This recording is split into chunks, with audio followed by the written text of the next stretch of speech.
What's good, YouTube? Back once again to talk about both of these games of the Miami Heat, Boston Celtics, Los Angeles Lakers, Denver Nuggets, and how basically both series looking like it's about to be 1-2-3 Cancun. Real quickly, cause ain't no way that I would have thought that it would be this start of a difference between the games, or like where they're the same, but I did not think that they'll be 3-0 like this. Um, I was like, I don't even know. I was like, which one to really start with? I guess I'll start with the previous game of the Lakers and the Nuggets. Is that it always seems like the Lakers have half of a good game plan. Like, like after the first game, and they figured out how to come back and what they're going to do to Jokic and stuff like that. Then it's sort of like, okay, cool. Game two, they sort of implemented it and then couldn't complete the actual journey. Okay, whatever. Then game three, it was like, all right, cool. Well, Jokic's not getting nothing. Damn it! How did we just let Jamal Murray just go for a whole bunch? And it just kind of like it almost seemed like it's like, okay, cool, we got to stop supporting role players. Okay, cool. It's like, cool, now we got to stop Jokic, and then it's like it's Murray's turn, and then they stop Murray, and then it's like, okay, now it's Jokic's turn, and it just seemed like they can never put a complete game together. Um, yeah, no, it pretty much it just seemed like it almost seemed like to me like the Lakers just sort of ran out of gas. Like like all the amount of like playing 40 minutes and on LeBron and AD, that even though they're having good games, it's just not good enough, and their role players are just outplaying their role players. Like, granted, you have Vanderbilt. He don't leave for defense, so he's doing his best. Schroeder, he hasn't really been giving him much on offense, but he's giving him a lot of defense. D'Angelo, this ain't been a series, I guess. So there ain't really much to that. Um, but it just seems like every time, like the Lakers either is able to close the deficit, or they're trying to build up a lead right around the corner. Boom, a KCP three. I was like, boom, Michael Porter Jr. hitting some buckets. Dang it, there goes that loose ball right to them, open for a shot. And like I was like, yeah. So for like Austin Reeves has been the only one that's really given some offensive output. I was like, Rudy's been playing pretty well too. I was like, this ain't been Lonnie Walker's series. I thought this would be a series that he can get going, because I at least thought he could do like some between KCP and like Michael Porter Jr. Type of game. But it just seems like this has just been like, yeah, it's a little over there. It's tired. Cause it's like they also just making costly turnovers. I like, got in a game that like AD playing well, LeBron finds a shot, and y'all still just like it just like once the Nuggets are on the roll, they're on the roll, and it's over, and before it even starts. Um, yeah, I was like, considering the fact of like it's like, since it's like pretty much over, there's really even no point of even being like just like talking about the game. What can they do next? It's like, cool. It's like, yeah, they could do something next, and maybe they win the next game, but we see how this is gonna go. And also, so while I feel like the Lakers ran out of energy and just sort of just like they just hit the wall where it's just like their magic is over, going to the Celtics and Boston, the Celtics I feel like is on the opposite end of the Lakers with their 3-0 and 3 deficit.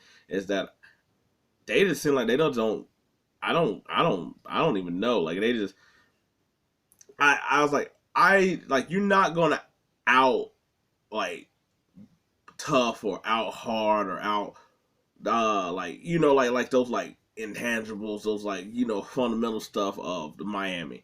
That's what they build their foundation on.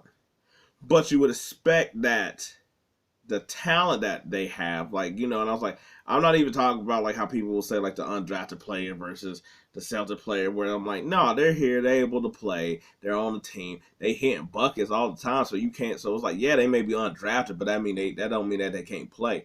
It's not that. It's the fact that you got Brown and Tatum, who are first and second team All NBA. Marcus Smart, a defensive player of the year.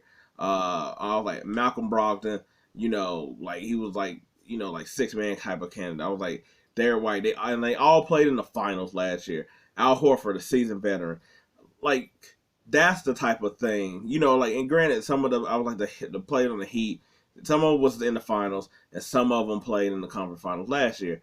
But you would think that type of talent would be able to at least make a game out of it, where just like, oh man, Miami has to like play hard and play rugged and run after every kind of like, oh yeah, because on the other end, those dudes that just got so much talent, it's just being flawless. Except for it almost seems like that's in there. That's how they feel, is that they're like, yo, I'm Jaden Tatum, oh, I'm Jaylen Brown, like we supposed to be this, and it's like, but y'all not, y'all ain't doing none of this, you're like there's nothing that seemed there, like there's not the same intensity. Like the only person that really seemed like they really have intensity, I mean, was at a point was like Grant Williams, but after a while, after Jimmy Butler keeps on carving you up, there ain't really nothing you can do, because at a certain point you're just gonna be defeated. Marcus Smart still playing with like a little bit more intensity or whatever like that, but you ain't gonna go anywhere if your two main dudes ain't coming to play. Whereas like Jimmy Butler wasn't even necessarily the top dude on his team, and this was almost like a regular season like Jimmy Butler, where he let everybody else sort of do their own thing. And the Celtics are the team that you think of where you're like, oh man, they're just about to go 3 crazy. Yeah, so that didn't happen, and two, the team that did was Miami, where it just seemed like they couldn't miss at 3, and also too, y'all also, I was like, I mean, it makes me laugh, but I was like, y'all got to be embarrassed to let Duncan Robinson just be. I was like, I know he just getting up threes and stuff like that, but to the point where he's over here faking it, going to the lane, throwing oops, he going into the lane getting reverse layups. Whew, y'all got a long day with that. Yeah, no, I was like the Heat are pretty much playing on like all cylinders. Like they're not. I was like they're not even at their top level, but that's sort of how it feels, because the way they're able to move the ball around, they over here they out rebounding them and getting open threes. I was like, even some of the threes that are contested, they're over here just hitting them because they're in such a rhythm and what that. And even though their contested threes to me still isn't like the Celtics contested three. The Celtics contested threes is like, why are you taking this hard ass shot? There's no need for it. I'm like, he's on you, like, not like, like you ain't trying to really back up for space, or if you do, then you sort of like made it more difficult. Like Jaden Tatum really is about taking difficult shots, and Jaylen Brown just also be jacking up shots sometimes too, where it's like, this is what we need, a 3 to get it back in the game. Damn it, I ain't get a 3. Like that's really what it feels like a lot of time. Especially when it's like your two main dudes don't go to the basket. They don't.